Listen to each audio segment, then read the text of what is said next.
Welcome to another episode of Reason Explained. Today we are going to continue on with part 2 of the interactive mixing tutorial. In part 1 we dealt with the drums, so in part 2 we're going to deal with the other instruments so we can give everything room to breathe inside the mix and get back to the creative process. So what we're going to start with today is the sub-bass. Now what happens a lot in mixes is that your sub-bass or your bass and your kick share the same frequency spectrum. So one way to get around that is to use sidechain compression. What that does is allow the sub-bass to duck when the kick plays, or any instrument for that matter. So what we're going to do is we're going to make a merger where the kick and snare merge together to cause the sub-bass to duck when either one of those hit. So let's hit F6 to get into our rack view, and right-click Utilities and load a Spider Audio Merger and Splitter. And let's just call this the kick snare. Tab around to the back and you'll notice the kick is already open and we have a splitter merger in there already. Take the split of the kick and put that into the input of the merge side of that merger we just created. Go ahead and minimize the kick and let's maximize the snare and do the same thing. Take that out and put it into the second round of inputs there. Go ahead and minimize your snare. Now we have merged these two signals to this singular output here. Let's take it over to the split side.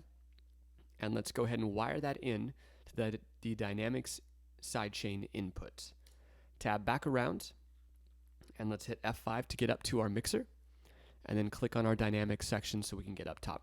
So we're going to deal with the sub bass, so let's go ahead and just pull it out over to the left so it's easy to deal with. So let's turn our compressor on. Let's bring our threshold down to about 42 decibels is fine, and take the ratio all the way up as well as the release all the way up and turn a fast attack on. Let's also turn on the gate and let's bring the threshold up a little bit and let's decrease the range. So what this is going to do is, like I stated earlier, when the kick and snare hit, the sub bass will duck underneath those. What the gate is going to do is control that sub bass flaring up after the kick and snare happen, so we're able to contain it that way so we don't get this huge kind of bass push.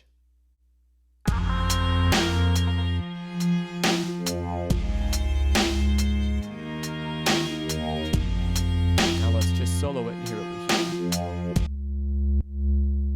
So you can hear that cutting underneath there, and it's also not swelling too much.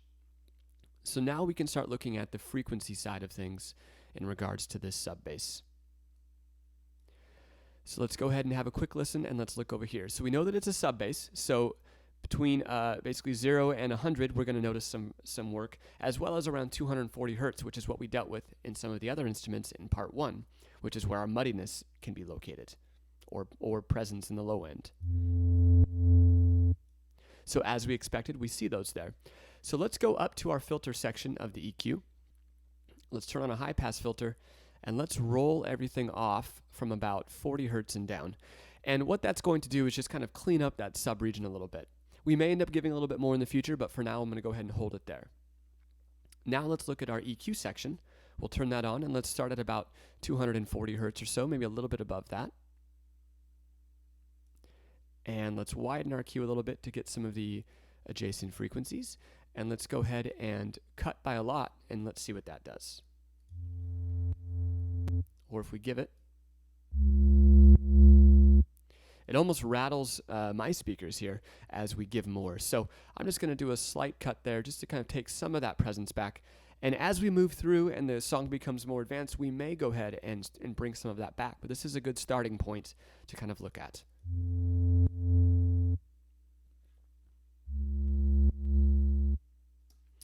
So I notice we're kind of sitting around about 360 or about 270 to 240. So what I'm going to do is go back up to this. I'm going to widen the EQ a little bit more, and I'm going to take this frequencies over just a little bit, just to kind of get some more of those. Good. All right. I think the sub bass is done now. Let's go ahead and put it back where it was at, and let's take this and drag it out. And let's mess with the midbridge. So the sub bass, the midbridge, and the wow kind of all work together to make one type of sound. So now we're going to look at the midbridge and see what we can do with that. So let's get back down to our fader section. Let's turn the solo of the side bass or sub bass off, and let's solo just the midbridge, and let's have a listen to what that's doing.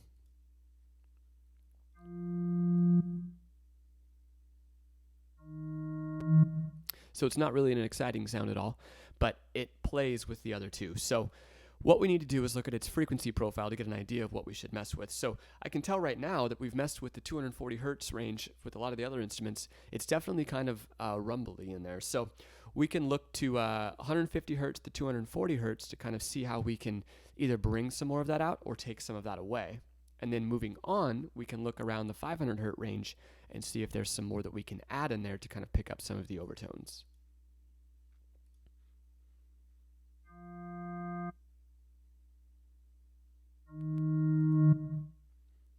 So I hit hold here on the vocoder, and you can see where our frequencies are at. So the first thing that I want to do is go up to our EQ section, and I'm going to use the high-pass filters. Now remember, we just dealt with the sub-bass, and we gave it some room to breathe in the low end, so it's ducking underneath the kick, which is also kind of sitting in some of that area.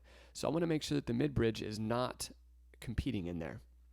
So I'm going to turn the high-pass filter on, and I'm going to go over to about 100 hertz. Now, the mid-bridge does not play when the kick and the sub are going, but I don't want them to, in the future, if they're going to overlap, if we do some more editing in the song, because it's obviously not complete. Now let's have a listen and see what that looks like. And you can see we're a little more muted in the sub range. So next, what I would like to do is work around the 10th tick mark here, where we saw that kind of peak if we watch this.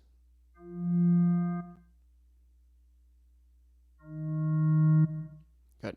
There's two spots really, kind of around the 5th mark as well as the 10th mark. So around 5 we're sitting at about 140, and around the 10th we're sitting around 316. So I'm going to use the low frequency and the low mid range to adjust those. And so we'll start with the lower one around 150 hertz. Or 142 is fine. And I'm going to take just a little bit of that out. Let's turn on our EQ. And I'm going to give it a bell as well. Now we'll contain some of that. Next, we're going to go up to the 316 hertz region. So we'll come over to that. Hold down Shift to really dial in on it. And I'm going to narrow the Q, and I'm going to cut by a decent amount and see what that does. Good. So at this point, I think the mid-bridge is taken care of. Next, what I want to do is we did have some frequencies that were quite high versus the rest. So we're going to kind of contain some of that dynamic range. We're going to do that with the dynamic section using the kind of limiting concept that we used with the kick earlier on. So let's go ahead and turn on our compressor, turn on peak mode as well as fast. We'll bring our threshold down for right now. Take our ratio up to about 13:1 or so. And let's do a little bit of a longer release because this is a sustained note. And let's see what that does. And we can monitor our gain reduction, remember, right here.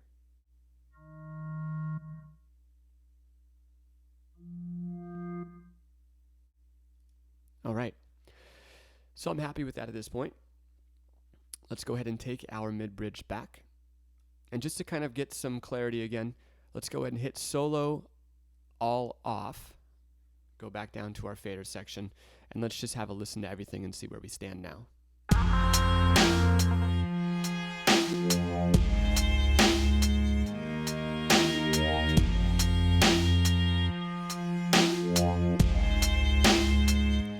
All right, so you can see how these are much more contained, and things are definitely a lot tighter.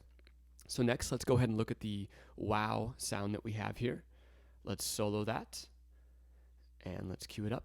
And I'm going to go ahead and set the faders in, or the crosshairs in here, just because I know that there's some gaps in that. So let's hit the sequencer button to find out where it's at. There it is, and you can see the two instances that it's playing right there.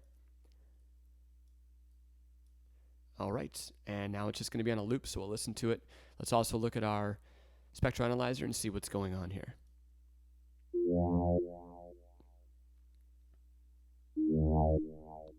So it has two attack points, and you can see where the echo plays as well. So it's attacking around the 10th fret, or the 10th tick mark. We also have some low end as well. So again, first thing I want to do is go ahead and take care of this sub-bass region. So let's go up to our EQ section, turn on the high pass filter, and let's go over to about 110 hertz or so, 115 would be fine. And let's roll everything off from there, and let's see what that does.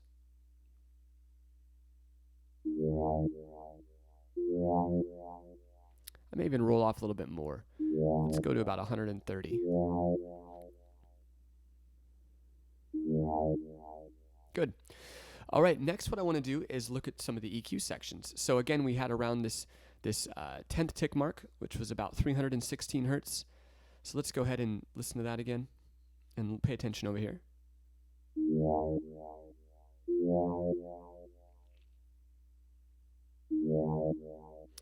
So 10 and 5 are the two big ones here. So about 150 and 316 again. So turn on our EQ. Let's go over to about 140, 150 hertz. Let's go down, hold down shift. Let's get right around 142. Let's really dial in on it. Bell mode on, and let's take quite a lot out and let's see what that does. So you can see how we took some of the rumble out of that, and now we're getting more of the wow sound, so we're kind of bringing that out. So again, let's look at that 316 hertz range. Let's go over to 316 hertz, shift to really dial in. Let's narrow our Q, and let's cut by a lot as well and see what that does. So it really took a lot of the presence away. So let's just kind of scale that gain up now until we like where it's at.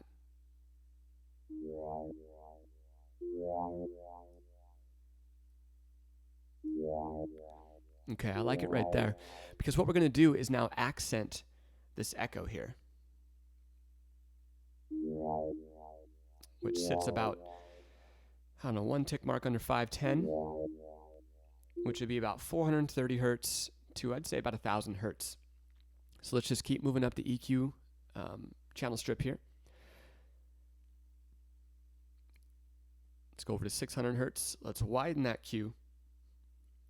So I'm going to go to about 630 or so, 620, 630. And let's give it a little bit, about 5 decibels there, and let's see what that does.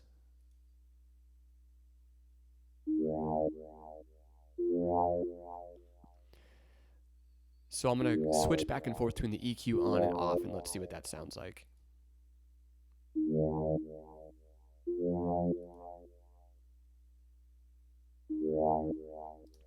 All right, so let's turn our solo off of everything, cue everything up, let's disable the loop, and let's listen to see what we have now.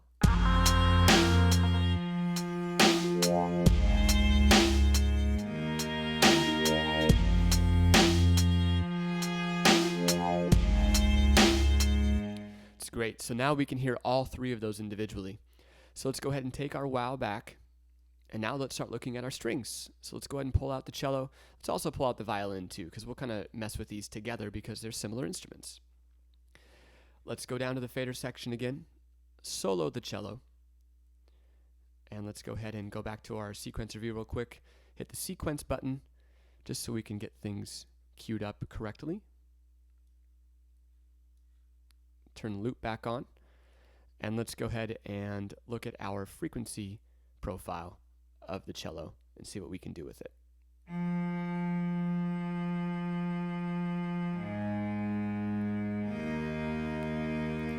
So there's some great low end. If the cello was playing by itself, I would definitely consider not taking out any of the sub-region or rolling off at a much lower frequency. But in this case, we've got the sub-bass that's controlling the low end as well as the kick, so I don't need the cello in there. So let's go up to our dynamic section, or excuse me, our EQ section, turn on our high-pass filter, and let's roll off at about 130 hertz. Let's see how that sounds.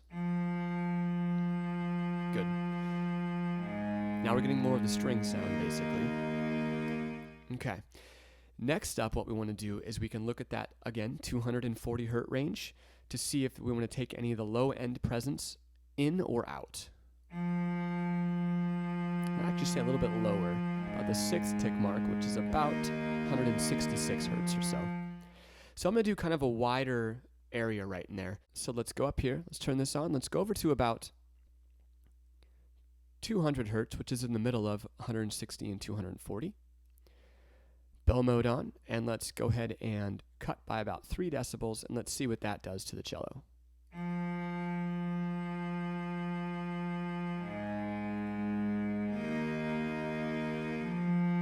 let's give it now and see what that sounds like.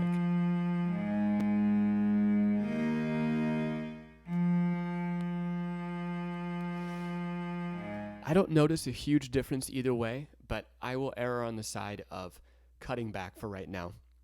And then later on, depending on how the song structure ends up, we may give a little bit more there, or even put in some EQ automations later on if that's what we want to do.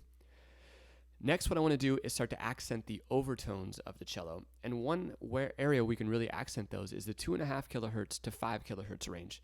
That's where you can kind of catch that kind of gritty, stringy type sound, almost like you're capturing that bow moving across the strings. So let's use our high mid-range for that. Let's go over to about in the middle of the 2.5 to 5, so let's do about 3.5. Let's give a nice wide Q in that area, and let's give about 3 decibels, 3-4 decibels, and let's see what that does to it. So we're accenting over here.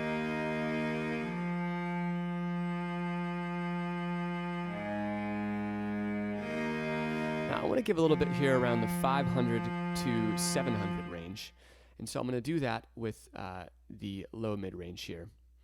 So let's go over to about 600 hertz. Really struggling here. There we go. And again, widen the Q, and let's just give it a nice, simple boost about just under 2 decibels. There we go.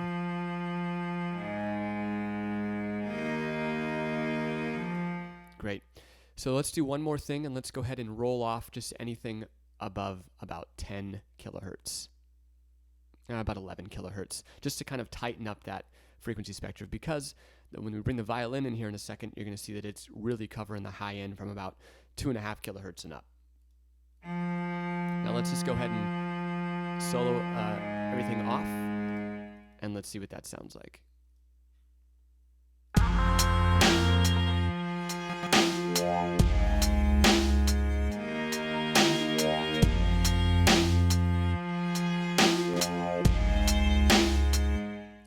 All right, so we're definitely moving in the right direction. So next, let's go ahead and look at this violin now. All right, so what we want to do first is let's get the air under control. So after about 11 hertz, we're going to go ahead and roll that off.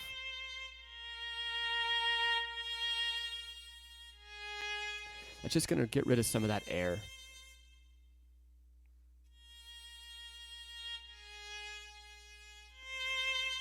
All right. So next, let's accent around that 2.5 to 5 kilohertz range, because that's really the prominent area of the cello. So turn on our EQ. Let's use the high mid-range. Go over to about 3.65 is fine. Widen that Q, and let's give a substantial boost and see what that does.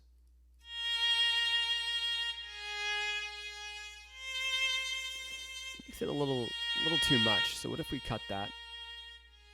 It's too muted. Let's try this though. Let's go ahead and leave it cut a little bit. And let's go down to our send effects section right here. And let's put some reverb on it and see if we can kind of smooth things out a little bit.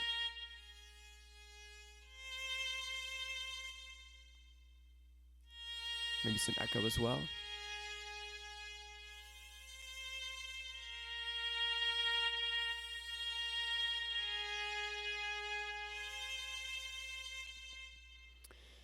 Let's go ahead and go down and let's bring in the cello now.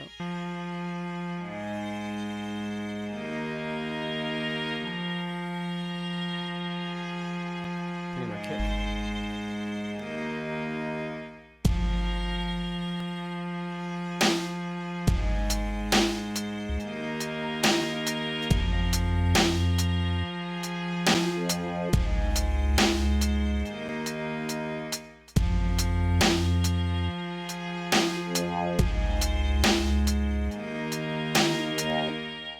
All right, so we are almost there. At this point, let's go ahead and turn all the solos off. Let's go and take the cello and the violin back to where they were at. And let's look at our Subtractor now. We'll pull that out. Now, the Subtractor was from the Subtractor synth tutorials that I did earlier. They're on my channel if you want to check those out. And if we listen to it real quick, let's just find it here in the sequencer.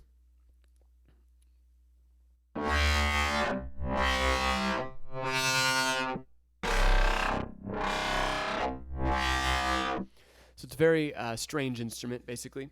But what we want to do is figure out how can we EQ this. So first, let's go ahead and look at our profile of it and see what it looks like from a frequency standpoint. And let's go ahead and cue it up also in here so that we're listening to just that portion. Now, I usually don't condone looping and listening, but in this case, we're going to do it just for the example.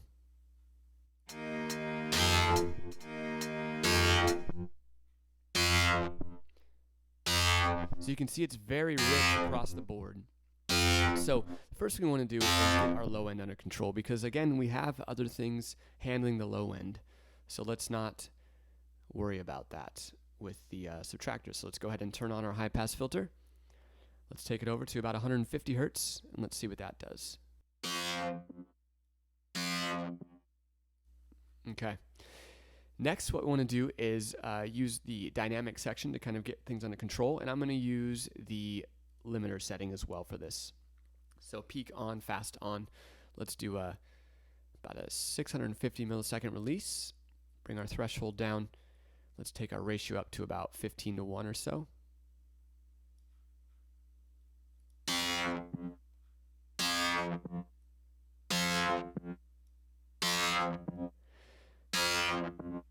Now you see that end right here. I want to try and get that under control. Let's see if we can do that with the gate.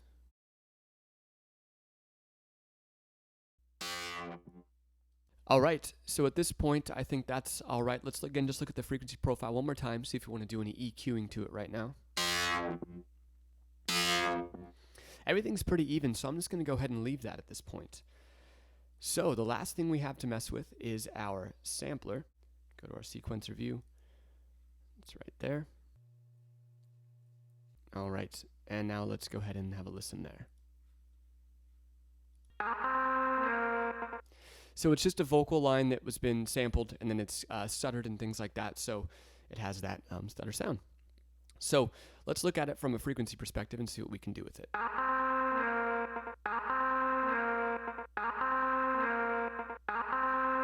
So we're at about 240 hertz. Now the heaviness is around 1100 hertz, and then we have some stuff going on around 500 hertz, and then a little bit in the 240 hertz range. So let's go up to our EQ section, and let's go ahead and kind of carve some of that stuff out. So let's start with the 240 hertz range. Let's see if we want to give presence or take away presence in that vocal there. We'll start at 240. Let's cut, turn it on. Let's do a narrower cue. Let's cut by about 12 and see what that does.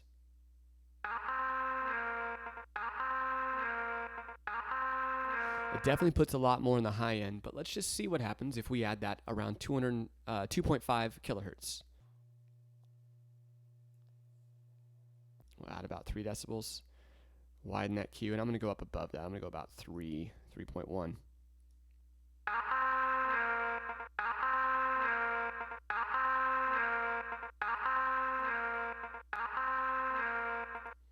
All right, so that does sound a little bit better.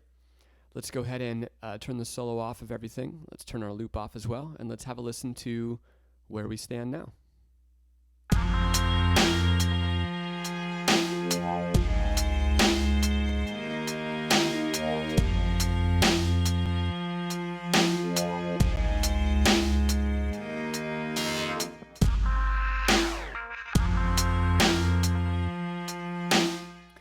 All right, so at this point, we've really tightened everything up across the board, and now we can get back to the creative process and start to adjust the song and maybe put some more in the drums and more in a lot of the other instruments, but everything is a lot cleaner now.